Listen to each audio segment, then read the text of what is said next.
As a part of my work, I go onto different football channels to preview European fixtures, players, teams, managers, and recently I've been looking into Zenit ahead of their Champions League game against Chelsea. See, I've actually found them a really interesting study. There's a lot of things going on at Zenit.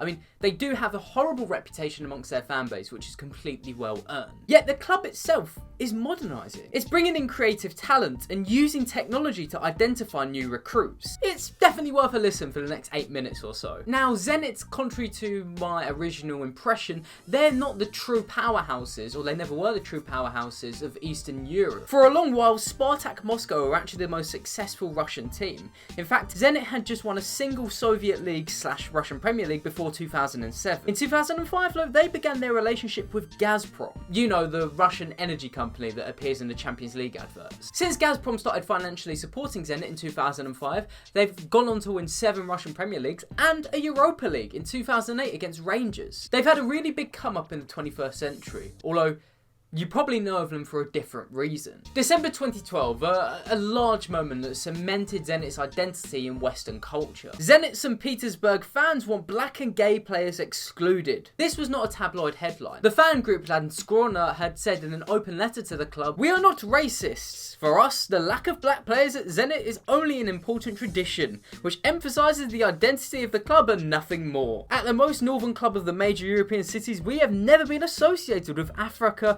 South America, or Australia and Oceania. We have absolutely nothing against the people of these and any other continent, but now black players are being imposed on Zenit almost by force. We only want players from brotherly Slav nations such as Ukraine, Belarus, the Baltic states and Scandinavia. We have the same mentality and historical and cultural background as these nations." They're trying to paint an innocent picture, I guess. I mean, they seem to think it's tradition in the same way that Atletico Bilbao only sign Basque players. But I'm not going to ignore the fact that the Russian Premier League has continuously had racism problems in fan elements, and at the time players like Jan Mvia and Emmanuel Manike had suffered abuse from Russian fans. But I introduced this disgusting letter because it's an important component in the narrative we're about to discuss. At the time, Hulk and Axel Witsel were at Zenit, and the manager was Luciano Spalletti, who came out and called the letter stupidity. Good on him for taking a bloody stand. But the club shied away. Zenit have never really taken on their fans, but since 2018 you could argue that they are in a more indirect fashion. That was when Sergei Samak became manager of Zenit. Samak is a former player of Zenit in Russia and described by one insider looking to Russian football as the man who managed to win universal respect in the country. He had played for PSG before too. In fact, when I was researching Samak, I couldn't really find anything tying him to racism. In fact, he's been on the pitch when UEFA have carried out some anti-racism stances. But that's not to, praise him, because I've never seen, or I haven't found anything that says he's come out and taken a stance against it. But the apparent neutrality may explain some of the signings that have occurred during his reign. In 2018, Wilmar Barrios arrived from Boca Juniors for £13.5 million. And in 2019, Malcolm arrived from Barcelona for £36 million, as well as Douglas Santos from Hamburger. 2020 saw Wendell arrive from Sporting, and 2021 saw Claudinho arrive from Red Bull Bragantino in Brazil. Now, Russian football has seen South Americans play there, but they're typically Argentines. These group of talented black Brazilian players, besides Barrios, they feel almost too likeable for Zenit. It's the sort of signings you might expect Leipzig or Leicester to make. The fans didn't quite see this likability though. "Thank you, leadership, for loyalty to traditions," read a banner upon Wendell's arrival. The club said it was a small section of the fan base and played down the controversy in a typical way of the media misrepresenting us. Ugh. Yet this doesn't change the fact that these signings are fun, progressive and exciting. They seemingly come from a more objective manner too, ignoring the wider consequences that it could bring to the club in respect of their fan culture. In fact, it has been objective, because Zenit are using data like any modern European club now. Let's look at Dejan Lovren, for example, because while he's not challenging the tradition the Zenit fans want to set, it does give you an insight into how Zenit are now profiling their new signings. Zenit have actually teamed up with Wyscout, the widely known football data provider and scouting analysis platform, which is well known across European clubs and journalists. The player was analysed according to all of the data that I listed. Non-shot, physicality, single challenges, defensive spacing. All of this was important. this is Google translated, so kind of read the essence of it. When Van Dijk joined Liverpool, he took over starting attacks much more often. Lovren was less involved in this stage. If Lovren played right centre-back, then he mostly gave the ball to Trent Alexander-Arnold. And the right-back himself progressed the ball along the flank. That's why Lovren has modest numbers. Lovren has since gone on to be a fairly major success at Zenit, and while I can't find the exact start date for Vasyukin as analytics head at Zenit, you can see from Transfermarkt that most of the staff that have arrived came between 2018 and 2021, definitely cementing the idea there's been a new approach at Zenit. Now let's take a look at some of those fun players I previously mentioned. Malcolm joined after Barcelona paid €40 million for him after a season of 19 goal contributions with Bordeaux.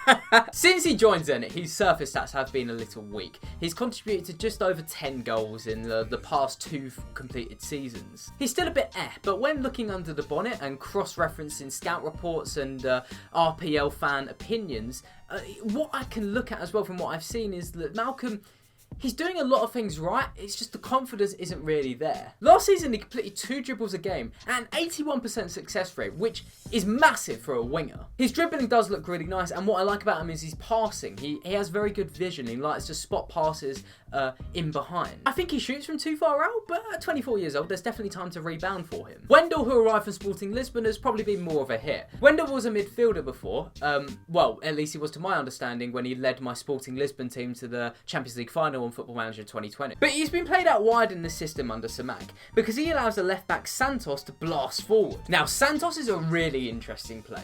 The 27-year-old Brazilian left back hit 7 assists in 2021. He's also completing 1.8 crosses per 90 in the league, which for context the highest number there was in the Premier League was from Pascal Gross, and that was 2 per 90. Now both take set pieces, and crossing a lot doesn't necessarily say you're a very good player. But Santos pushes high like a really well-rounded modern left back, even averaging over a shot per game. That, and he wins 63% of his ground duels. Now let's top this off with Claudinho. On first glance, a 24-year-old coming from the 3rd tier of Brazilian football means nothing. Even if we put aside that he was playing at Red Bull Bragantino, you know, Red Bull, the classic best talent identifiers in the world. See, I've actually been reading this book from Alex Bellos, so I really recommend it, Football, the Brazilian Way of Life.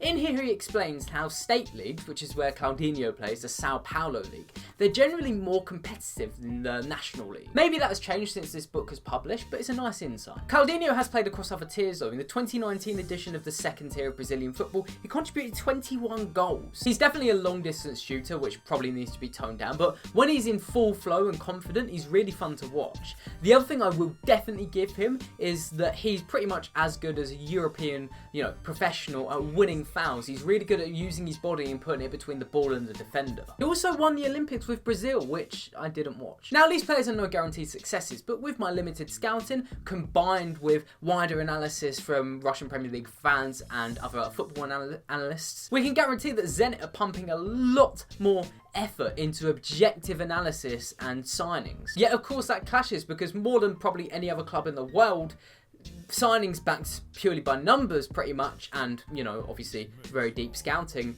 doesn't really work with Zenit's idea of traditional signing. But it does make me think, where next for Zenit? Because there's going to be tension building with every signing that isn't of the ideal Zenit type. There's going to be more anger building in the fan base. Zenit currently sit top in the Russian Premier League, no surprise, and I'm going to be keeping a strong eye on them. I think their club is interesting if it's not for the completely right reasons they might want to say. They may not have done fantastic in Europe in previous seasons, but the talent they're bringing in is definitely interesting, and the wider circumstances of the club make Zenit a really interesting case study to keep an eye on this season.